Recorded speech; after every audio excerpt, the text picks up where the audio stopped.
Retos y perspectivas de la educación superior en México y el mundo. Orientaciones estratégicas en la elaboración del PRDI. Nos acompañan en este acto el maestro Héctor Campos Alanís, secretario de Planeación y Desarrollo Institucional de la UAM.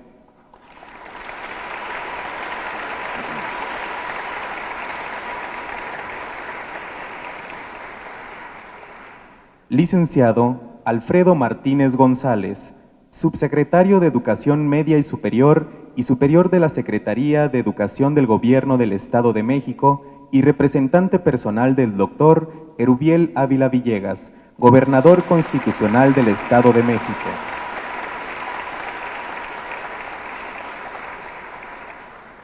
Doctor Salvador Jara Guerrero, subsecretario de Educación Superior de la Secretaría de Educación Pública.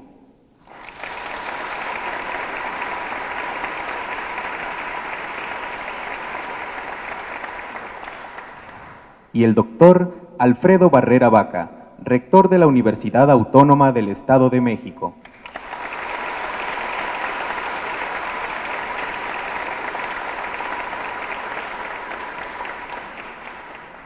Saludamos con afecto la solidaria presencia de invitados universitarios que desde sus cargos contribuyen a los logros de esta universidad, al gabinete universitario, a los directores de planteles de escuelas preparatoria, facultades, centros universitarios y unidades académicas profesionales.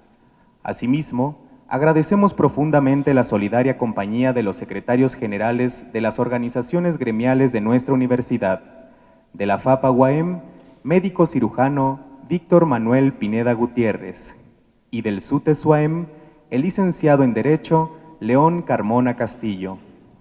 Agradecemos también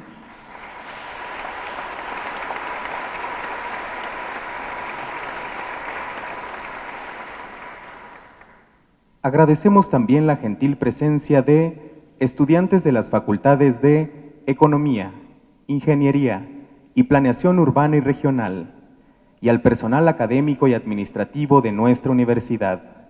Brindemos un caluroso aplauso en agradecimiento por su compañía.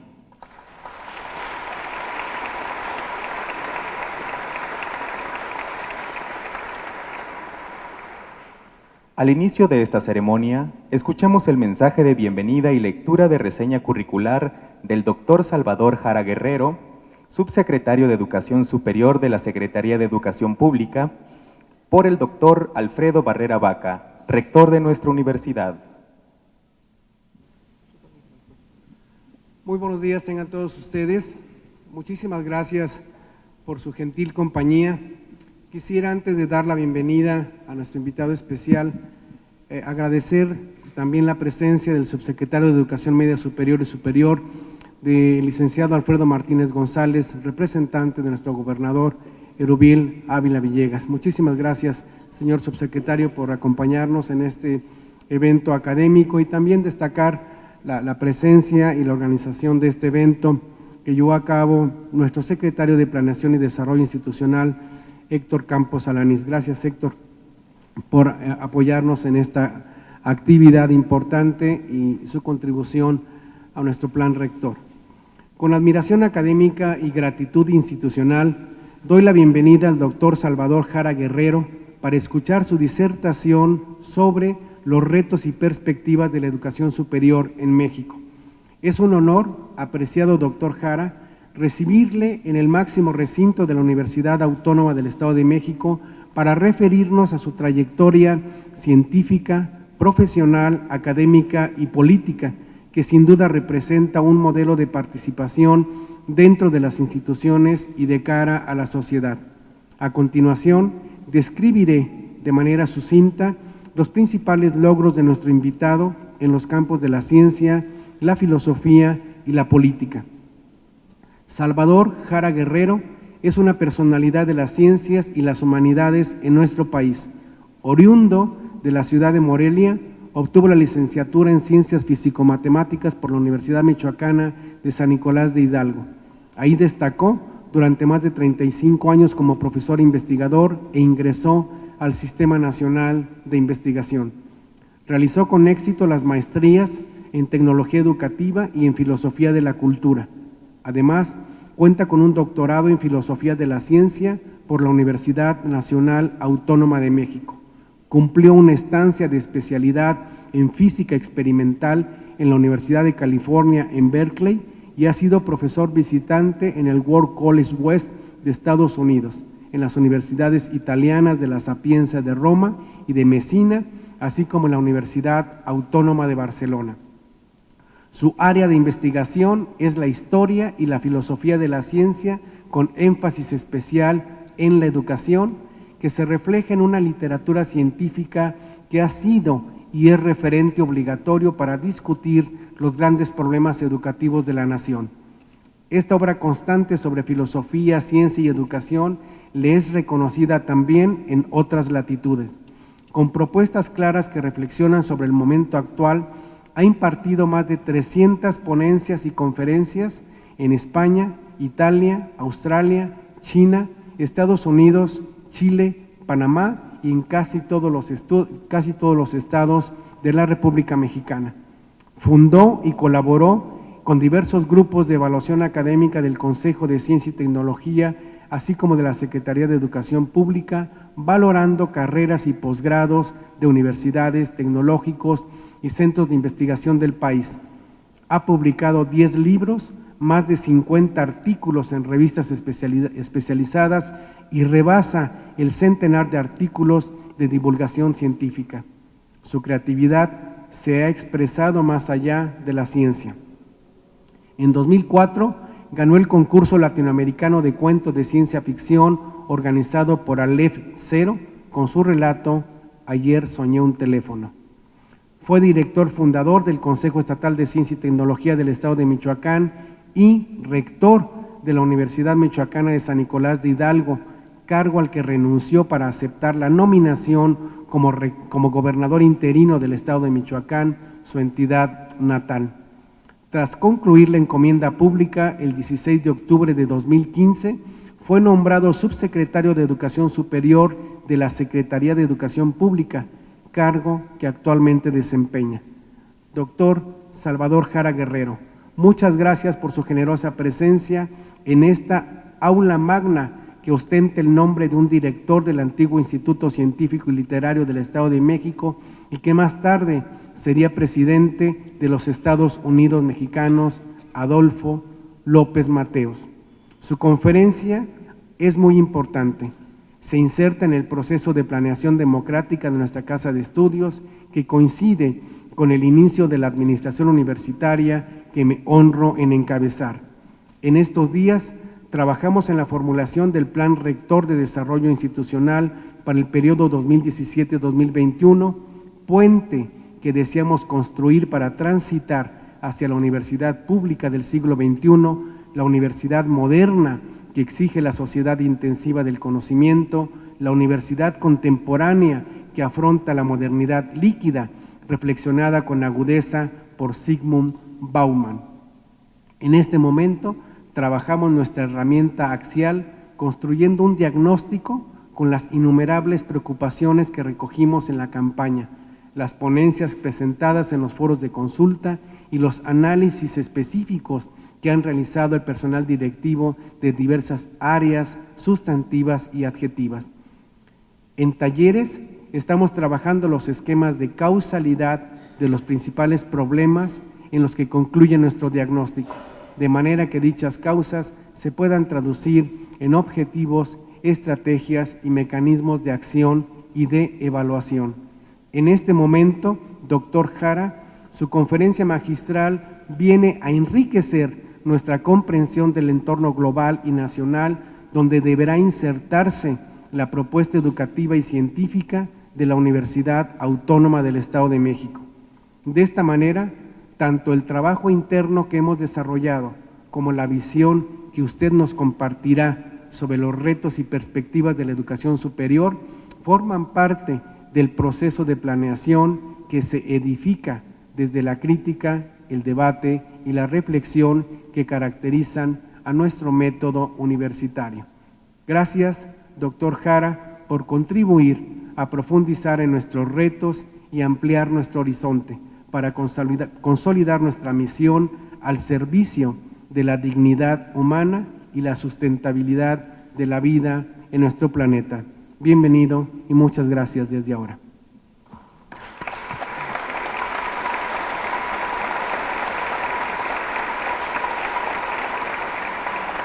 Invitamos a nuestras autoridades a tomar asiento en la primera fila de este recinto para presenciar la conferencia.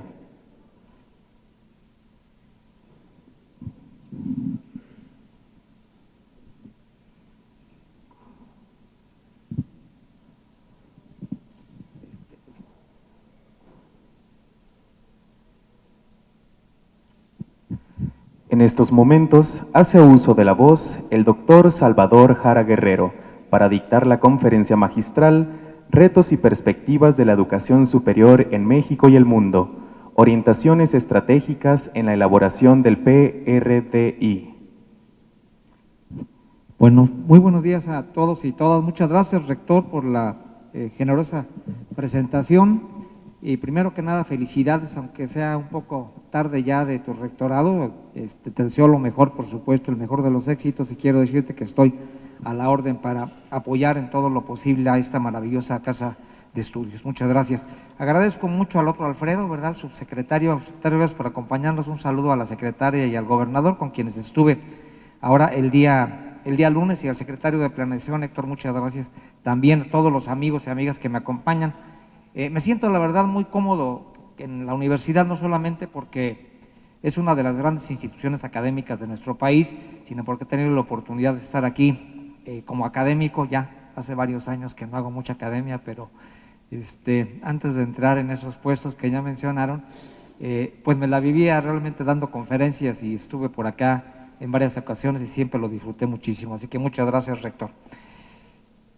Voy a empezar con un cuento que no es un cuento, es un problema que le llaman de pensamiento lateral. Se trata de una especie de acertijo, ¿no? Hay una persona que llega a su casa y resulta que busca en las bolsas y no trae la llave. Entonces está desesperado porque no puede entrar. Y pasa por ahí un vecino y le dice: ¿qué pasó, vecino? ¿Qué te pasa? ¿Por qué estás tan preocupado? Dice: pues que fíjate que tengo un problema. ¿Qué problema tienes? Pues que no tengo la llave de la casa, la perdí. Y entonces el vecino le dice: a ver, piensa bien, ¿cuál es tu problema? Pues sí, pues que no tengo la llave. No, le dijo: ese no es tu problema. Entonces, ¿cuál es mi problema? Tu problema es cómo entrar a tu casa. ¿Cuál es la diferencia entre ver el problema de la llave y ver el problema de cómo entrar a la casa? Pues el rector ya se dio cuenta, ¿verdad? Ya vi la seña que hizo. Si uno piensa en la llave, la solución solamente es una. Pues hay que buscar una llave, un cerrajero, lo que sea. Pero si uno cambia el problema y dice: el problema es cómo entrar a la casa, se dan cuenta cómo las soluciones son muchas. Bueno, empiezo con esto porque la primera pregunta que quiero hacer es: ¿para qué estudiamos? Todos los que están aquí o son académicos que ya estudiaron, o son estudiantes que están estudiando la educación superior. Y la pregunta es: ¿para qué queremos estudiar? Hay gente que dice: pues, para ayudar al país. Bueno, si quiere uno ayudar al país, no necesariamente tiene que estudiar. Yo creo que un buen trabajador, un líder político, incluso que no tenga escolaridad, pues puede ayudar al país. Claro, lo ayudará de diferentes maneras, pero no es la única manera.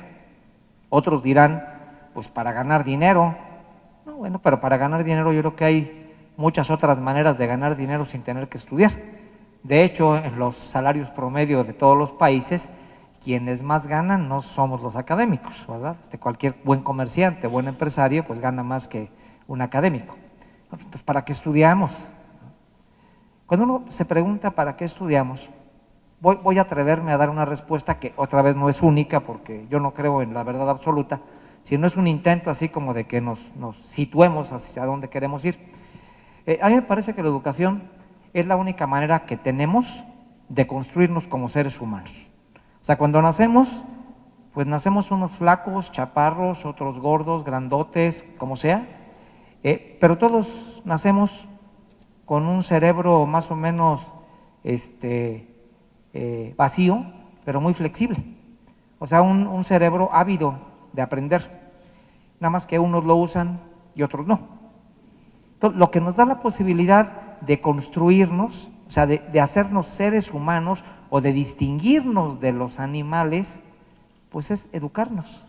La educación es como que uno nace como siendo una piedra ahí deforme, y la educación nos da la oportunidad de limarnos y de estar dándole forma al ser humano.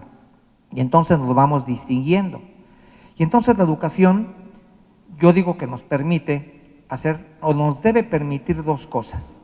Una es que nos debe dar elementos para vivir, es decir, para mantenernos. Estudiamos la educación superior para conseguir trabajo efectivamente y que entonces tengamos un sustento, pero la educación superior nos tiene también que ayudar para que valga la pena vivir. O sea, no solamente se trata de que uno trabaje y gane, se trata de que con lo que uno sabe, con lo que uno se educó, uno disfrute la vida, incluso disfrute el trabajo que tiene. Hay mucha gente, por desgracia, en todo el mundo que se levanta todos los días sufriendo porque tiene que ir a trabajar, ¿no? Y yo no le deseo eso a nadie. Yo, afortunadamente, con lo que estudié, yo no solamente trabajaba una jornada, además nunca chequeé el reloj porque pues éramos los académicos, nunca hacemos eso, pero siempre trabajamos más de las 8 horas porque nos gusta. O sea, cuando tenemos la fortuna de atinarle a lo que queremos hacer, el trabajo se convierte en una diversión que le pagan a uno por hacerla. Le pagan a uno por hacer lo que le gusta. Y eso es lo que uno quisiera de todos los jóvenes y las jóvenes en México. Pero nos enfrentamos con un problema. La siguiente. ¿Cómo debemos formar a nuestros jóvenes? Porque resulta que ahorita que entran a la licenciatura, pues el mundo es pero dentro de 5 años ya no va a ser el mismo. Piensen ustedes solamente hace 30, bueno, vamos a pensar menos, 10 años, ¿cómo eran los celulares? Y ahora remóntense a 30 años que no había celulares. ¿Quién se iba a imaginar que iba a haber celulares? La memoria y la capacidad de cómputo de un celular es mayor que las computadoras que llevaron la primer nave a la luna. Es decir, hoy día, con yo puedo enviar a la luna, igual que en 68, una nave con la capacidad de esta cosa. Y vean ustedes los cuartos y cuartos y cuartos de máquinas que se requirieron en 69 para poderlo hacer.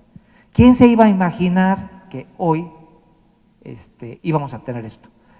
Bueno, yo quiero que hagamos un ejercicio para que ya las demás láminas que me voy a ir rápido, en estas siempre quiero dejar como una pregunta para que moverles un poquito la cabeza. Imagínense que cerramos los ojos y pasan 30 años y de pronto estamos en el año 2047 y estamos todos espantados porque pues ya pasaron 30 años y no sabemos qué hay allá afuera. Y ya le decimos así como ¿cómo era? En el arca de Noé, ¿verdad? Que mandaron una palomita a ver si ya había bajado el agua.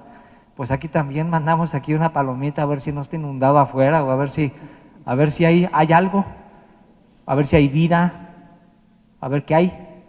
Y bueno, puede haber muchos escenarios. Entonces, ¿cómo nos imaginaríamos afuera? Suponiendo que nosotros somos los únicos que estamos aquí encerrados, ¿no? O sea, nosotros somos los de un experimento, nos durmieron los 30 años y pues el mundo siguió.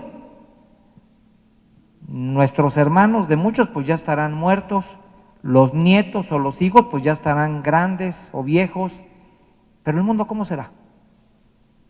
¿Qué encontraríamos afuera? ¿Habrá coches? ¿Funcionarán con gasolina? ¿Habrá calles como para coches? Porque hoy día, pues todo lo que se planea es para los coches, ¿no? Bueno, la mayoría. ¿Qué habrá? ¿Cómo será el mundo?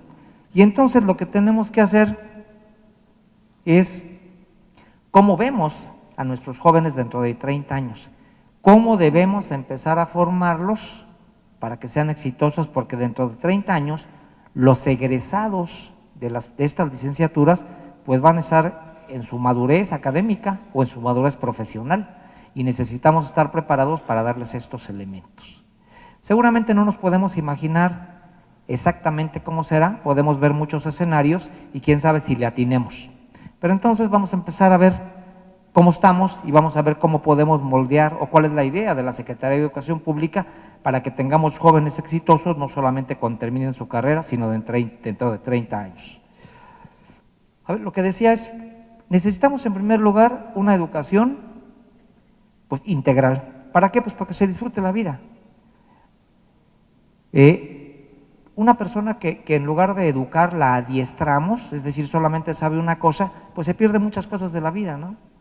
Se puede pasar frente a una belleza natural y no la aprecia, o puede pasar frente a una obra de arte y tampoco la aprecia, o frente a una obra de ingeniería y tampoco la aprecia. Es decir, el conocer de muchos campos le permite a uno disfrutar mucho del mundo, tanto del mundo natural como del mundo que nosotros creamos.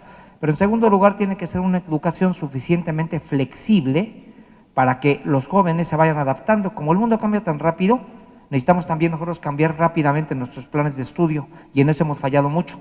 Nuestros planes de estudio para cambiarlos nos cuesta mucho trabajo. Tenemos mecanismos muy latosos y entonces cuando queremos actualizarlos nos tardamos mucho. Y eso hace que sigamos formando en ocasiones a jóvenes con planes de estudio muy viejos. Entonces la idea es tratar de buscar mecanismos de flexibilizarlos. La otra es que tenemos que dar calidad, es decir, los jóvenes no se vale hacerles un fraude, decirles que están en la universidad y que salgan y no hayan aprendido nada.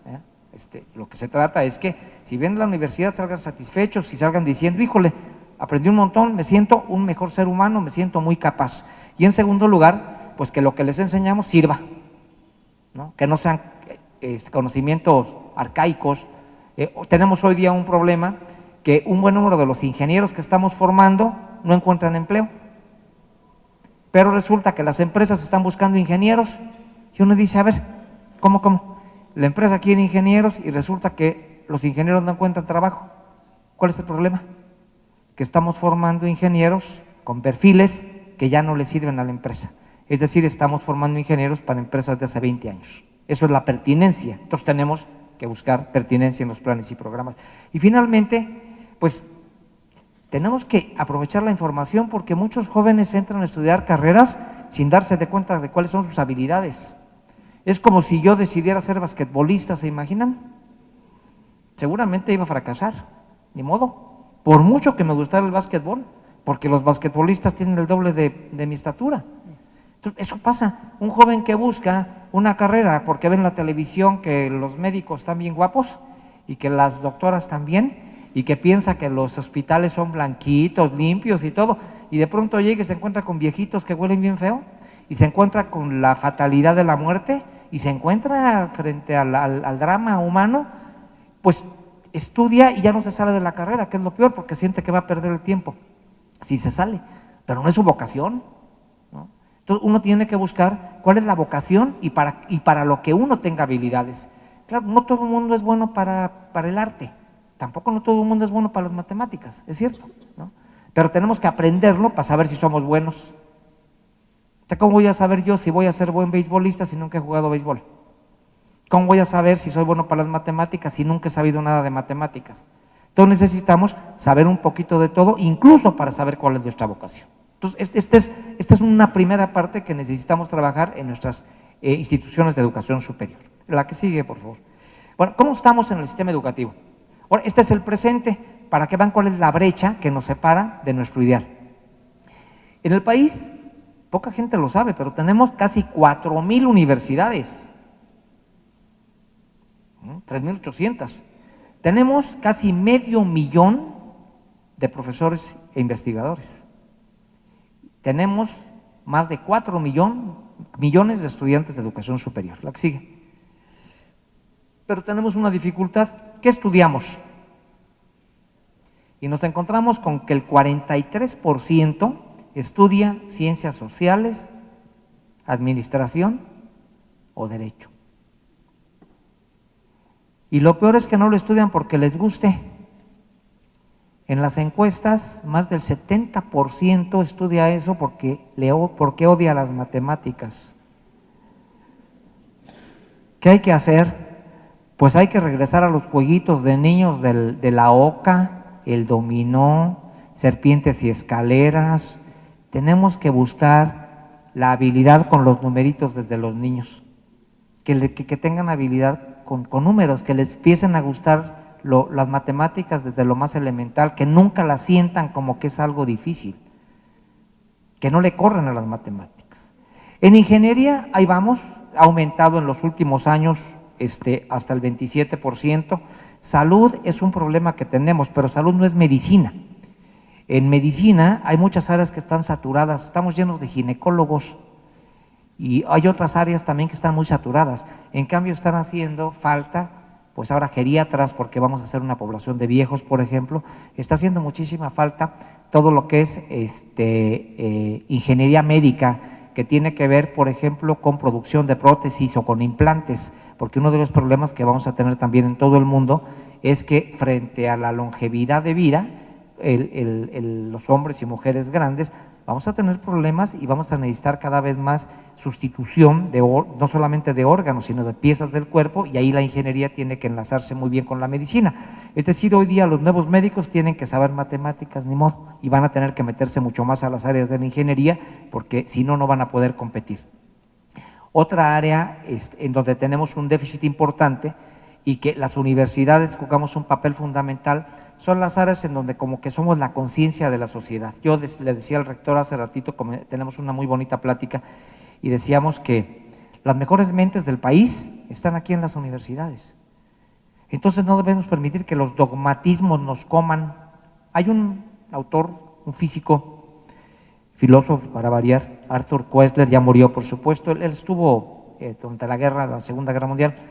Él planteaba una cosa muy interesante y decía: es que las guerras no las hacen los delincuentes, ni las hacen los asesinos, ni las hacen la gente más mala. Resulta que las hacen los fanáticos. Y los fanáticos en el sentido de que son personas que creen que tienen la verdad. Y tan creen que tienen la verdad que son capaces de dar la vida. Pero no solo dar la vida, sino son capaces de matar gente, porque piensan que los demás no tienen su verdad. Es gravísimo. O sea, ¿qué es lo que nos permite ser humildes y decir, híjole, yo no lo sé todo? Pues es como Sócrates. Como Sócrates hay que saber de mucho para saber que uno no sabe nada. Que es muy difícil que uno tenga la verdad en política, incluso en la ciencia. Y precisamente, ¿qué es lo que estudiaba en la historia de la ciencia? ¿Cuánto tiempo se pensó como verdad absoluta que la Tierra no se movía? Es más, yo ahorita pues los reto a que me digan, a que me demuestren que la Tierra se mueve. Es más fácil demostrar que la Tierra no se mueve a que la Tierra se mueve. Pues miren, ¿a poco se mueve? ¿Qué pasa? Que estamos acostumbrados a creernos lo que nos dicen y de pronto pensamos que tenemos la verdad. Y nos peleamos porque el otro piensa que que yo no tengo la verdad. Y entonces nos fanatizamos y peleamos por dogmas, en la política, o sea, en las ideologías, en la religión y en muchas otras cosas. Entonces, ¿de dónde vamos a sacar a la gente consciente que no sea dogmática? De las universidades. ¿Y en qué áreas? Pues son en las áreas de la investigación científica. Estamos hablando de las ciencias naturales y de las humanidades. Y vean ustedes cómo en artes y humanidades y en ciencias naturales, entre los dos apenas lo estudian el 9% de los mexicanos y mexicanas. Si quisiéramos tener más gente que estudiar estas áreas. Bueno, ¿dónde estudiamos? Pues el peso y la responsabilidad más importante la tenemos, y digo la tenemos porque pues yo soy de una universidad pública, siempre estudié en escuelas públicas, de las universidades públicas. Atendemos casi al 42% de la población. Es decir, la mayoría de los estudiantes de México estudian en pública, los demás se reparten en las demás instancias. La educación privada ya está atendiendo casi un 30%, ¿no? Ahí está, 30.5%. Digo, qué bueno, hacen un excelente trabajo y qué bueno que la gente que pueda pagar una educación privada la pague, porque eso nos da oportunidad de dar excelente educación para personas que no podrían pagar educación privada. Pero por eso tenemos que cuidar la calidad de nuestras instituciones, como bien se ha hecho aquí en la Universidad Autónoma del Estado de México. Los tecnológicos y las politécnicas ahí están en conjunto, más o menos tienen un 23%, etcétera. Bueno, la que sigue, por favor. La cobertura nacional, es decir, de los jóvenes que tendrían que estar en educación superior, están solamente el 37%. El objetivo del presidente Peña es que lleguemos, antes que termine el sexenio, por lo menos a 40. ¿Y por qué nos importa que lleguemos a 40? Pues por lo que dije al principio, porque pensamos que una persona con educación superior puede tener mucho mejor bienestar de vida, sencillamente por eso. Y se ve en los países en donde la cobertura es mucho mayor. La que sigue, aquí lo vemos rápidamente. Nuestra cobertura nacional es de 37.3%, ustedes pueden ver que en los países de la OECD, por ejemplo Corea, imagínense, más del 95% de los estudiantes en edad de educación superior están en educación superior, o sea, todos. ¿Qué pasa también aquí en México? Que nos falta diversificar. En Corea, en Finlandia, en Estados Unidos, la diversidad de carreras es mucha. O sea, aquí casi todas las carreras son licenciaturas y son de 5 años. En Europa y en Estados Unidos todas las licenciaturas son de 3 años y medio o 4. Les cuento rápido. Con Francia tenemos un programa de doble titulación con el Instituto Politécnico Nacional de Ingeniería. Están parte aquí, parte en Francia. Cuando terminan los 5 años de la carrera, el Politécnico les da su licenciatura en Ingeniería y Francia les da la licenciatura en Ingeniería y la maestría. Es decir, en el tiempo que hacemos aquí una licenciatura, en Francia se hace la licenciatura y la maestría. ¿Qué pasa? Que estamos retrasándonos. Necesitamos disminuir los tiempos de las licenciaturas y necesitamos diversificar mucho las carreras. Otro ejemplo, en Corea y en otros de estos países, una persona que estudie un año de ingeniería y deserta, ya aprendió algo. Voy a poner el ejemplo de ingeniería civil porque es el más fácil. Alguien que estudia ingeniería civil y que termine el primer año y se sale, le dan un título ya profesional de topógrafo. Quien estudia 2 años de ingeniería, pues le dan un título profesional de otra cosa. Claro, no vale, no tiene por supuesto el nivel académico de los 4 años, pero ya es profesional. Aquí una joven que se casa y que por la edad quiere ya tener hijos y que de pronto se sale en segundo año de la carrera, se queda sin nada, nada. De nada le sirve un papelito que diga que estudió 2 años. Entonces tenemos que buscar también salidas laterales porque dándoles un título de competencias, porque además se aprenden cosas y aprenden a hacer cosas, pues no solamente les permite encontrar empleo, sino les permite también tener mejor ingreso y nos permite también tener tasas mucho más altas de educación superior. La que sigue, por favor.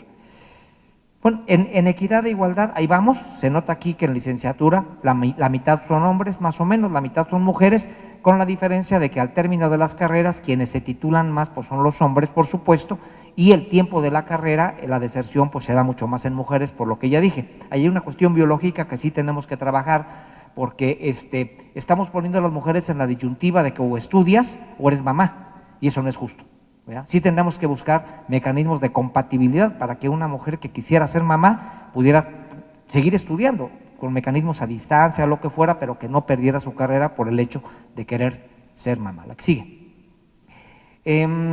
Bueno, hemos mejorado muchísimo. Yo les cuento siempre una anécdota que no es anécdota, es una historia cierta.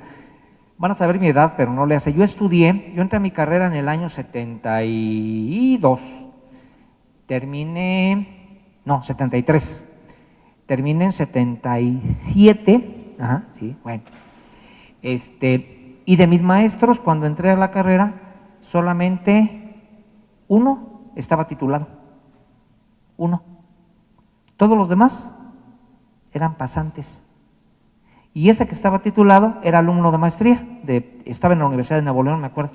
Entonces iba y nomás nos daba clases los fines de semana, porque en 3 semanas tenía que estar en sus clases de maestría en la Universidad Autónoma de Nuevo León.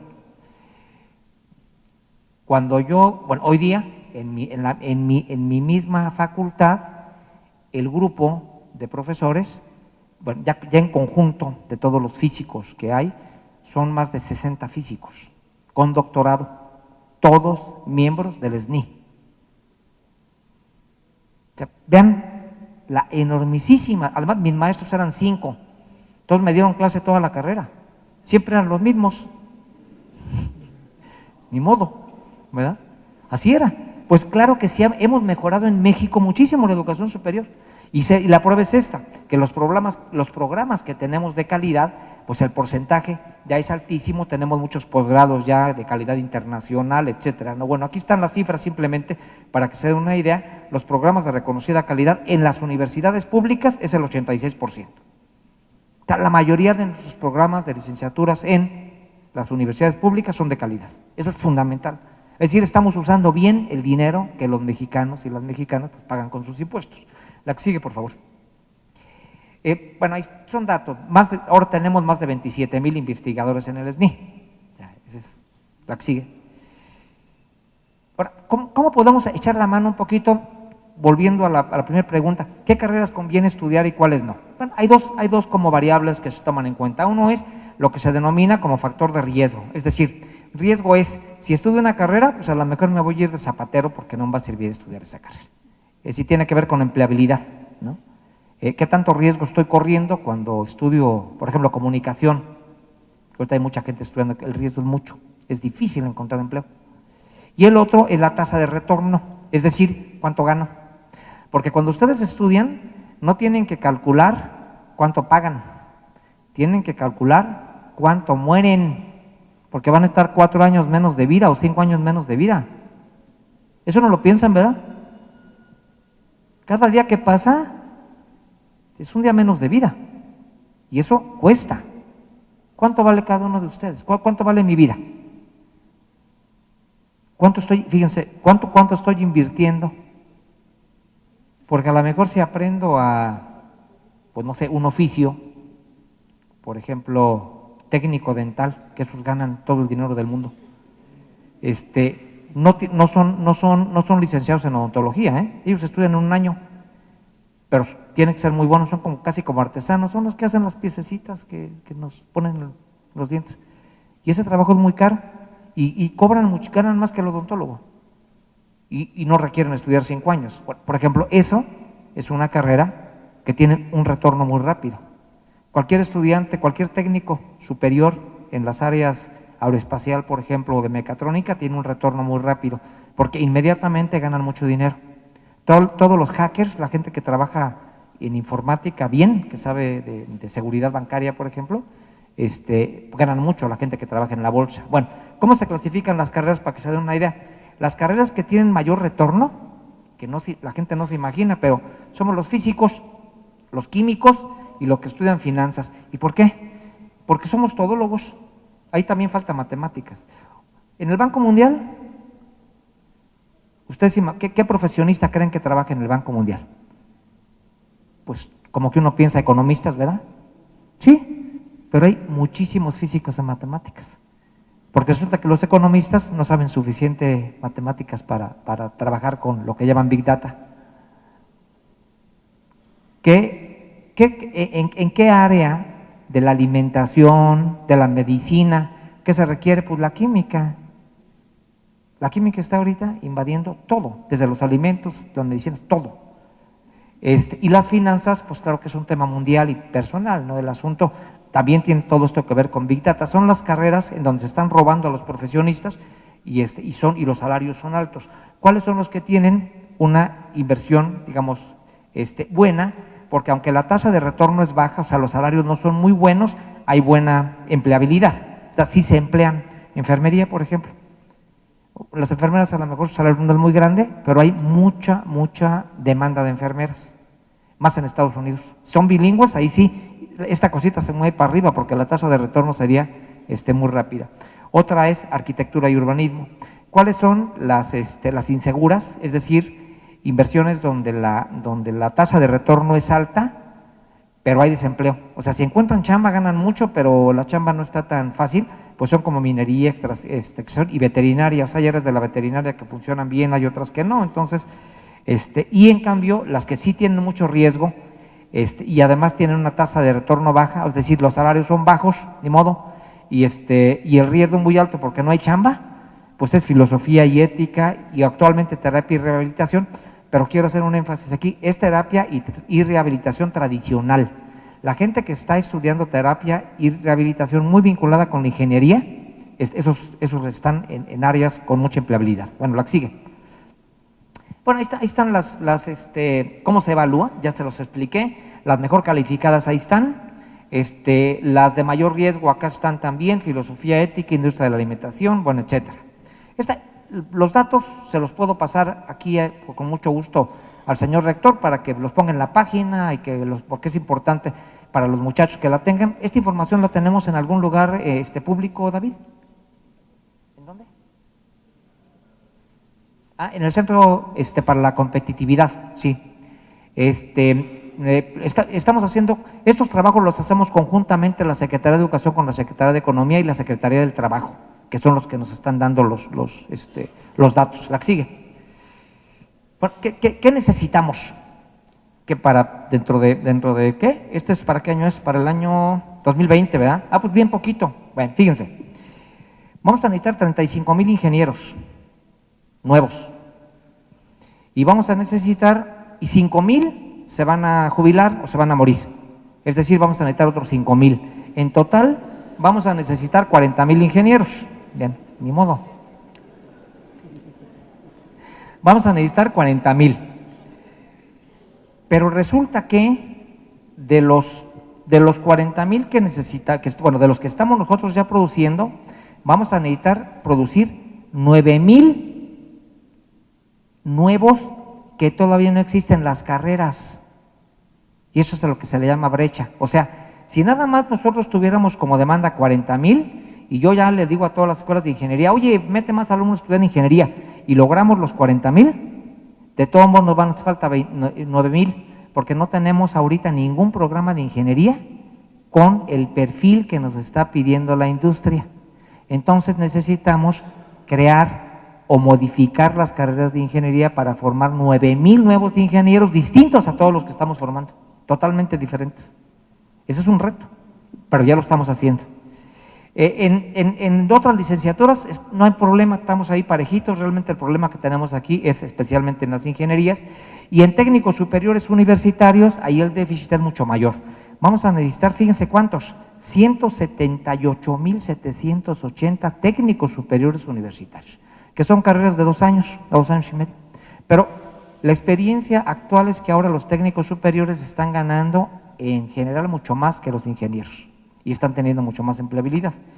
Y vamos a necesitar 25,000 nuevos técnicos con perfiles que todavía no tenemos y estamos trabajando también en eso. Ahí la mayoría que lo necesitamos bilingües además, en la parte de técnicos superiores. La que sigue.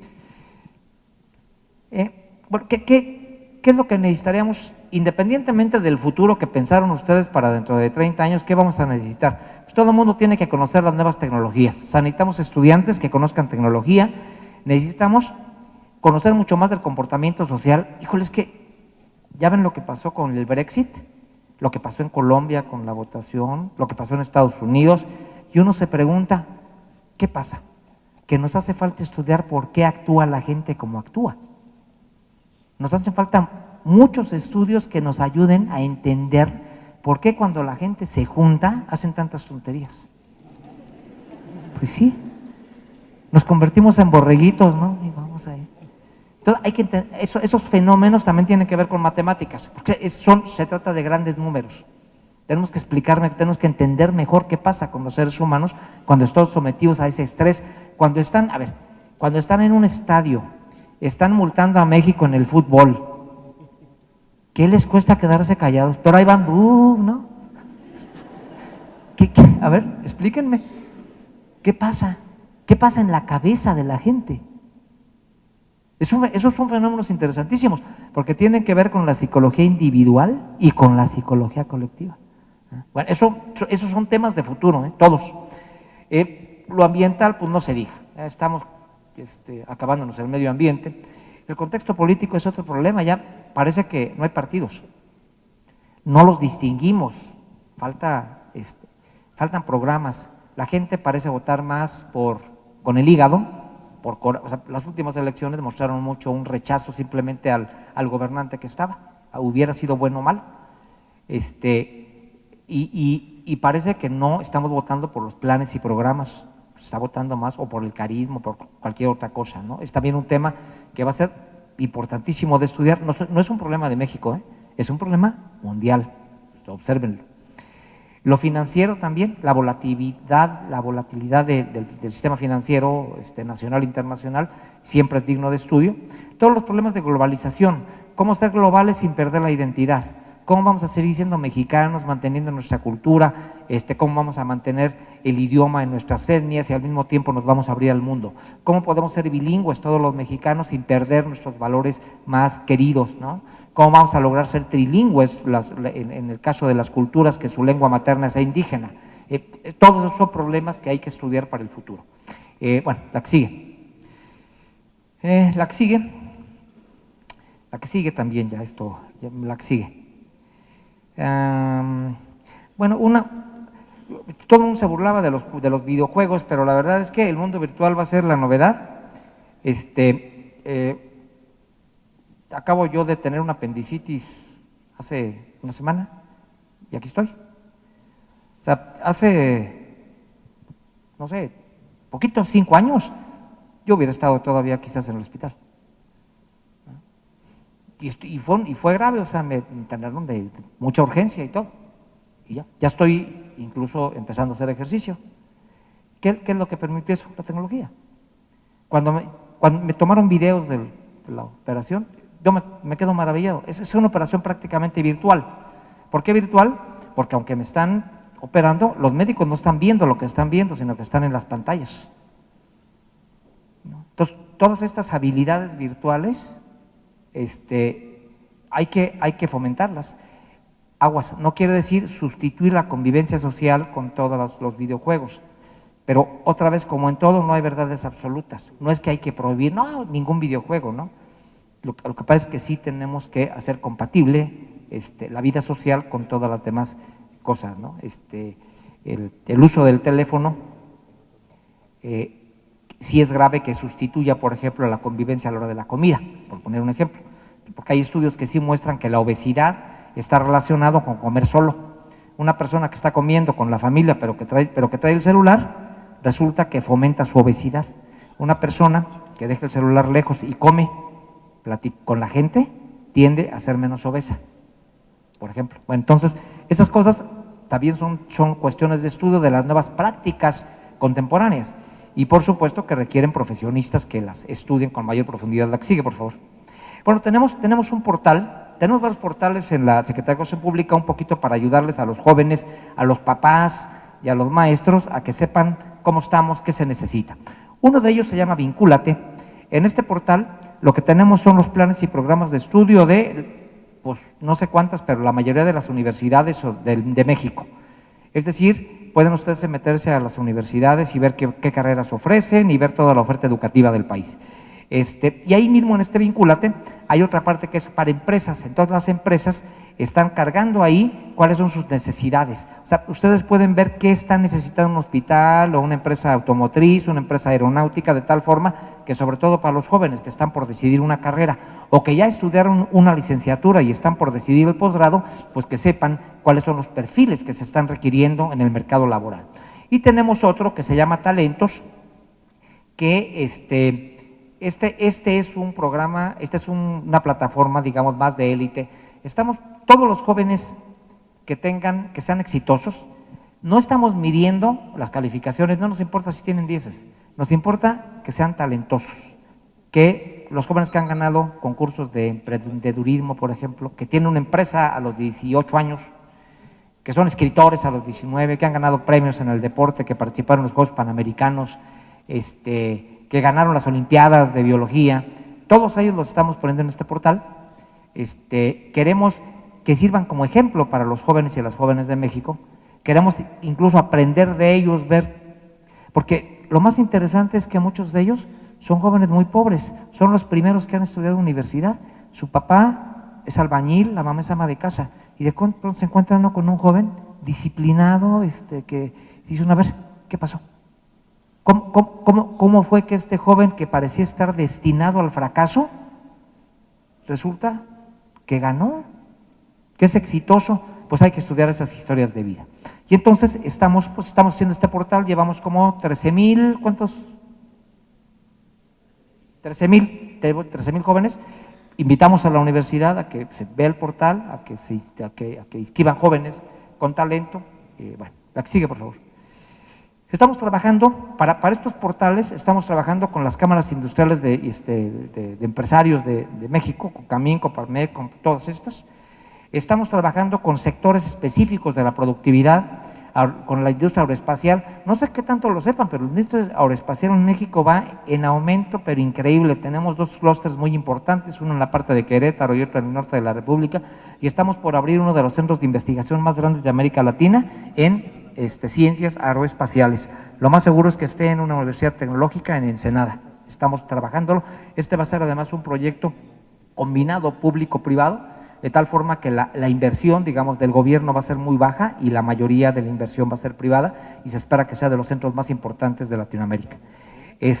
La industria automotriz, de autopartes, todo lo que es agroindustrial. Aquí las carreras que tenemos de agropecuarias, digamos, son carreras que más bien son como de administración agropecuaria y tienen muy poco componente de innovación y de ingeniería. O sea, lo que necesitamos es que estas carreras de agronomía tengan un componente mucho mayor de mecatrónica, por ejemplo. No, lo que necesitamos es mecanizar el campo. Necesitamos mejorar la productividad en el campo y mejorar los productos de tal forma pues, que comamos mejor los mexicanos y que podamos también vender mucho mejor. Todo el sector energético pues es clave. Esto es un asunto mundial. Tenemos que trabajar más energías alternativas, combinación de energía convencional con alternativa, etcétera. Un área importante. El comercio al por menor, lo que ha descubierto la Secretaría de Economía es que muchas de las familias que tienen su tiendita, por ejemplo, o que tienen su negocio, no lo saben manejar, pierden mucho dinero simplemente por falta de educación financiera. Y entonces se está trabajando mucho con ellos para dar capacitación a todas las personas que quieran tener un pequeño negocio, que también pueden ser egresados de universidades, que en lugar de emplearse quieran abrir un negocio, pues tienen que saber cómo, para no perder, sino que tengan una inversión con el menor riesgo posible y que les vaya bien en su negocio. La gastronomía es todo un tema, pues no solamente porque México es un país con mucha vocación turística, sino porque tenemos una riqueza gastronómica maravillosa en México y que tenemos que explotar, y fíjense que tenemos muy poca gente que estudia gastronomía. La mayoría de los chefs que están bueno, las cocineras o los cocineros, como les quieran llamar, realmente no tienen una formación. Entonces, aunque medio saben cocinar, saben poco de nutrición, por ejemplo. Y entonces los platillos los preparan con poca conciencia del equilibrio nutricional que tiene que haber. Entonces, estamos tratando también de formar mucho más gente dentro de estas áreas. ¿Qué más? Bueno, todo el turismo y, por supuesto, las tecnologías de la información y la comunicación. Bueno, tenemos muchos proyectos, esto ya los mencioné. Ya, la que sigue, por favor. Otro de los trabajos importantes es que estamos modificando los planes y programas de estudio para que los jóvenes que entran a las universidades estén menos tiempo en el aula y estén desde el primer año en algún lugar donde puedan trabajar. Por ejemplo, los que estudian algo de industria automotriz, que desde el primer año estén por lo menos un día en la industria. Ahí, en donde van a trabajar cuando salgan. Que un contador desde el primer año esté por lo menos un día, en promedio, en un despacho contable. Que un abogado desde el principio esté en un juzgado o esté en una notaría. O sea, la idea es que la educación estemos cada vez menos sentados y cada vez más tiempo practicando y aprendiendo en la práctica. Este ejemplo yo les digo que es como aprender a nadar. Lo que estábamos haciendo es enseñar a nadar en el pizarrón y luego los echábamos al agua, y es al revés. Hay que echarlos al agua desde el principio y estarles dando la técnica al mismo tiempo. Esa es la idea del nuevo modelo educativo de la reforma. La que sigue, por favor. Bueno, una cosa importante pues es que tenemos que, pero esto es más a nivel de autoridades, que tenemos que ser más cuidadosos con el dinero. En las instituciones públicas tenemos a veces mucho desorden, nos preocupamos mucho por la calidad académica, pero a veces las finanzas no están muy bien. Entonces también estamos buscando mecanismos de sanidad financiera que permita que nuestras universidades públicas, las normales y todo lo público, pues tenga una larga vida sana, sin problemas financieros. Sí, la que sigue. Un mito, esto se los digo porque pues, se ha dicho mucho que los recortes en educación y que no sé qué. Pues ahí está la gráfica de cómo ha crecido el presupuesto en educación, ¿no? Como ustedes, el presupuesto de la SEP es el azul. Ustedes observan que en el año 15 y 16 casi está igual, disminuyó ligeramente en SEP, pero en educación superior vean ustedes que ha habido un incremento constante. ¿no? Y eso es muy importante que se sepa, porque pues es una prioridad del gobierno federal, del presidente y del secretario de Educación. La que sigue, por favor. No, adelante, adelante. Ok. Resumiendo, en 6 puntos, digamos, lo que queremos hacer con la educación superior es rápidamente lo primero. 1, queremos que más muchachos entren a las escuelas. Listo. Pero no solamente que se inscriban, porque que se inscriban no tiene chiste, ¿no? Que terminen con un título, con algo, aunque nomás estudien 1 año, 2 años, buscar mecanismos de flexibilidad para que todo aquel que se haya inscrito en una institución de educación superior, pues no se salga sin nada, ¿eh? Tenemos que incrementar las licenciaturas virtuales o a distancia. En esto la educación privada tiene mucho y la pública estamos muy por debajo, pero el chiste es que si aumentemos el número de jóvenes que puedan entrar a la educación superior. Número 2, pues necesitamos lograr que todo el mundo entre, o sea, no solamente hombres y mujeres, sino incluso gente con discapacidad, pero tenemos que saber tratarlos, que entren indígenas, que entren todo el mundo, o sea, necesitamos cuidar mucho más, que el ingreso sea mucho más homogéneo, que puedan entrar todas las capas de la población y de todas las características sociales y físicas. Calidad, bueno, pues ya lo dije, no tiene caso que alguien se inscriba y que le demos un título para que cuando salga se dé cuenta que no sabe nada, ¿eh? Es un fraude, o sea, necesitamos garantizar que las personas que egresen de nuestros programas sean personas que sepan cosas y que sepan hacer cosas, que se sientan satisfechas con lo que aprendieron, que puedan disfrutar su carrera y que puedan ser retribuidos para vivir con bienestar. El 4, no podemos abandonar la investigación, ya rápidamente les platiqué cómo ha crecido la calidad en la investigación. Este es un tema que necesitamos seguir fortaleciendo si queremos ser independientes. Un país que no tiene investigación es un país que depende del exterior, ¿no? Necesitamos seguir formando investigadores y por eso necesitamos más estudiantes, más jóvenes que estudien carreras de ciencia básica. Necesitamos más físicos, más matemáticos, más químicos, más biólogos y también necesitamos del área de humanidades. O sea, un país que no tiene cultura, un país que no tiene buenas sinfónicas, un país que no tiene buenos pintores, pues también es un país que le está haciendo falta el alimento para el espíritu, ¿no? Necesitamos también fomentar mucho más el deporte, es una parte fundamental dentro de la formación integral de los jóvenes y que además nos permite pues, que sean más sanos. Una vez que uno tiene el hábito del deporte, eso dura toda la vida y es siempre un ejemplo para todos. Vinculación con el sector productivo, pues ya lo mencioné, queremos que aprendan cada vez más sentados en las aulas y cada vez más en la práctica. Tenemos que buscar mecanismos de que estén cada vez más en contacto con el sector productivo para que desde el primer año empiecen a tener prácticas profesionales, por así decirlo. Y finalmente, bueno, pues tenemos que cuidar las finanzas de todas nuestras instituciones, porque no queremos que seamos muy buenos académicamente y que de buenas a primeras no tengamos dinero para pagar los salarios, ¿verdad? Tenemos que cuidar de no gastar de más, ser cuidadosos en que siempre haya sanidad financiera.